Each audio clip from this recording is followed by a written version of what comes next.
In the past 2 seasons, new leadership has taken over both the men's and women's soccer programs. The lure of the sun and the beach can tempt anyone to the Sunshine State, but it was Stetson University's commitment to a strong soccer program that sealed the deal for both head coaches.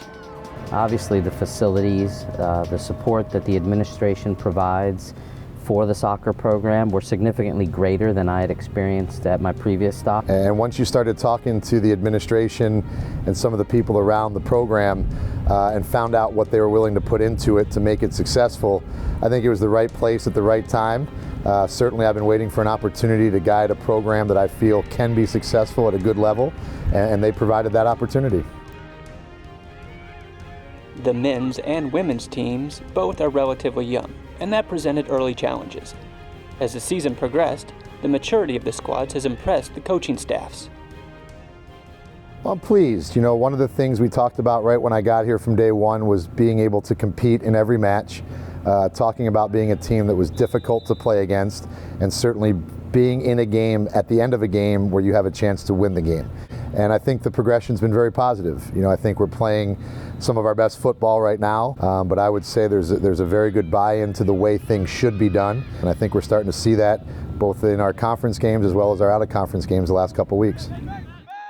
Well, I'd like to think that we can keep the ball a little bit. I'd like to think that we're more of an indirect team versus a direct team, just pushing the balls into the front third of the field. But having said that, you have to take advantage of what's in your program and in your team, and we do have some athletes that can get behind other teams. So I think what you're going to see is you're going to see a team that works extremely hard. You're going to see a team that stays pretty well connected together to try to find the way to stop the other team.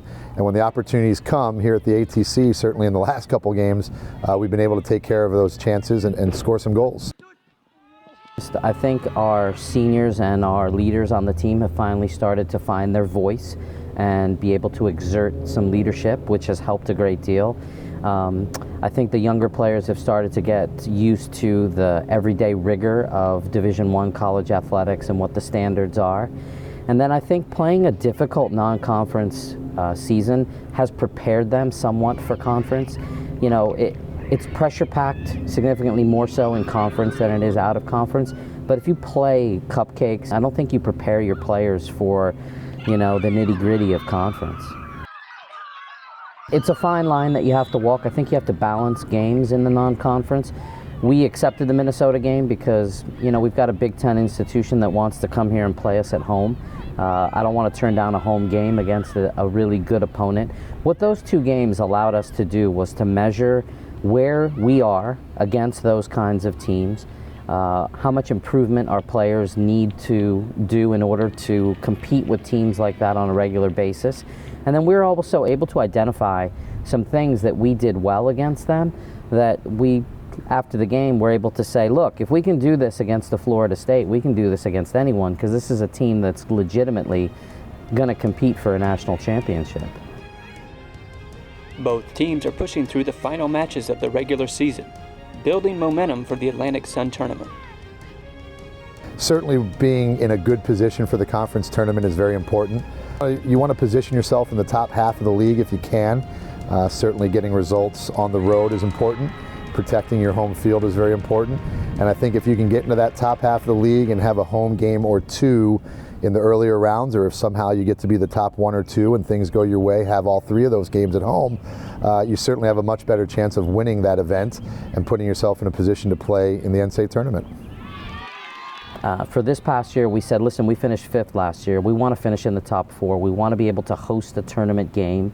Our seniors last year we had 23 players on our roster. Only 3 players had ever experienced playing in an ASUN tournament.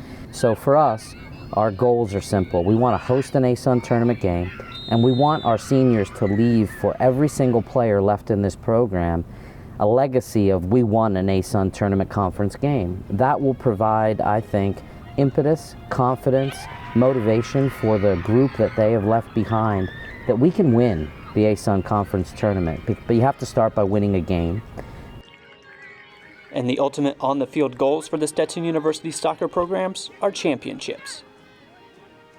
We talk about competing for championships, whether it's in the Atlantic Sun, in our conference, or whether at some point going on to potentially, hopefully play in the national tournament and win that championship as well. You have to strive for those goals, whether it happens this season or, as you've mentioned, in a couple years.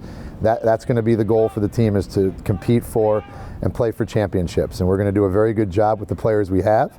We're going to recruit the right players for this program to compete going forward, and we're certainly looking forward to building this thing into a perennial Atlantic Sun power, and hopefully one in the region that is well respected and certainly nationally can go and get games against the best teams in the country, and then at the end of the year take our chances in whatever event we can get into. We want to compete for and win championships here. I think you've got some programs here that have shown that they can do that. Particularly, women's basketball has shown that we can be a conference champion, not just regular season, but in the tournament. Last year softball had a fantastic run and won the conference tournament. And I don't see why women's soccer can't do much of the same thing. The blueprint is down, and the foundation is starting to take place. And these coaches know the key to a strong program.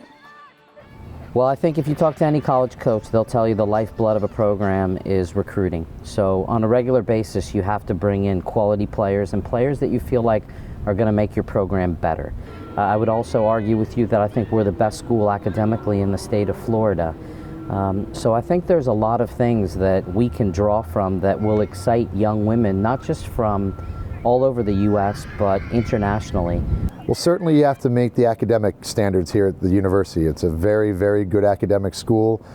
We certainly are going to compete for some of the academic best, but at the same time you have to be able to compete on the field. And I think we're looking for guys that are good athletes, Division I level athletes, who have what we call a positive or very good soccer IQ, and can play the game the right way. You have to be a good kid off the field and fit the values of the program. And so far we've got 25 guys in our team right now who are doing a really good job of that. And we're hoping to bring in some more of them.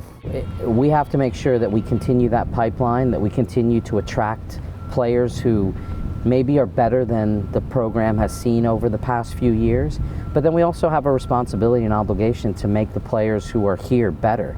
And what we've seen is that the players who we've inherited, we are able to help them improve and get better, to make them better leaders, to make them more responsible citizens, and to help them grow as people. You still have a couple of opportunities to see the soccer teams in action at the ATC this year. For ticket information, call 386-738-HATS or visit www.gohatters.com.